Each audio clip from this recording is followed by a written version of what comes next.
बिस्मिल्लाहिर्रहमानिर्रहीम। अस्सलाम वालेकुम नाज़रीन। आप लोगों को याद होगा कि कुछ साल पहले जब तक हमें ये इल्म था कि हम अपने वोटों के ज़रिए गलत लोगों को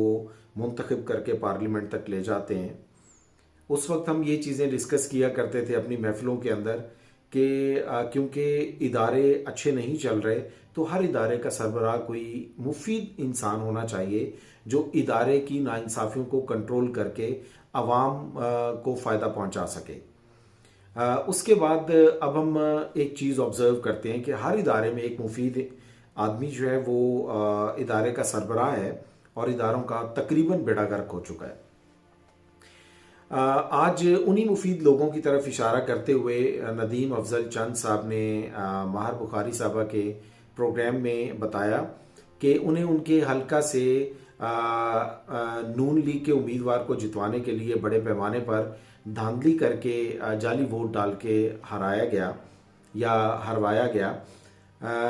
उन्होंने मज़ीद इस बारे में ये कहा कि चीफ सेक्रेटरी जो कि नून लीग के लिए काम करते रहे हैं, उनके भांजे नून लीग के टिकट पर उनके खिलाफ वहाँ से इलेक्शन लड़ रहे थे, जिनके लिए ये सारी कार्रवाई की गई, ये सारा इंतज़ाम किया गया। मज़ीद इस तरह से है कि मौलाना फजलुर रहमान साहब ने भी इन मुफीद लोगों की तरफ नदीम मलिक साहब के प्रोग्राम में इशारा करते हुए बताया कि जब रजीम चेंज हो रहा था, जब इमरान खान की हुकूमत ख़त्म की जाने वाली थी, तब जनरल फैज़ हमीद और जनरल बाजवा साहब के साथ मुलाकात हुई जिसमें सारी पार्टीज़ के लोग मौजूद थे, जहां पर यह फैसला किया गया कि इनकी हुकूमत को ख़त्म कर दिया जाएगा और इसके मुतबादिल में एक और हुकूमत लाई जाएगी, जो उसके बाद पीडीएम की शक्ल में हमें हुकूमत कोई एक सवा साल के लिए भुगतना पड़ी और उसके नताइज अभी तक हम आवाम जो है ना वो भुगत रहे हैं। मज़ीद इसके बाद जनरल बाजवा साहब और जनरल फैज़ हमीद साहब की तरफ से तरदीद आ गई कि ऐसी कोई सदाकत नहीं है मौलाना फजलुर रहमान साहब की बातों में। उसके बाद मौलाना फजलुर रहमान साहब का एक और इंटरव्यू गरीदा फारूकी साहबा के साथ होता है, जिसमें वो कहते हैं कि जी उस मीटिंग के अंदर या उस गैदरिंग के अंदर जनरल फैज़ हमीद साहब नहीं थे, लेकिन जनरल बाजवा साहब थे। अब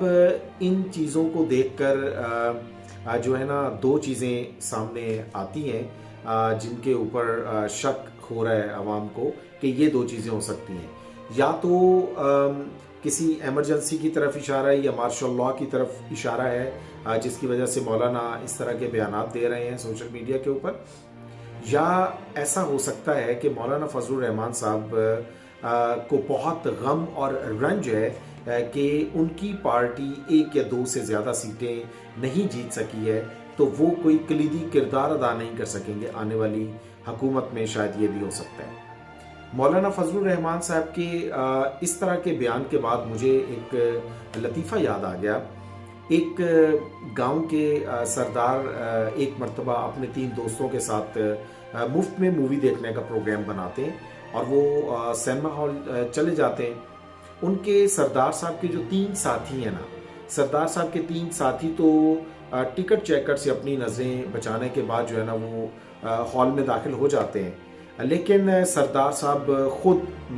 पकड़े जाते हैं। जब सरदार साहब पकड़े जाते हैं तो सरदार साहब जोर से नारा लगाकर अपने दोस्तों को कहते हैं, ओ भाई सारे बाहर आ जाओ, हम सब पकड़े गए हैं।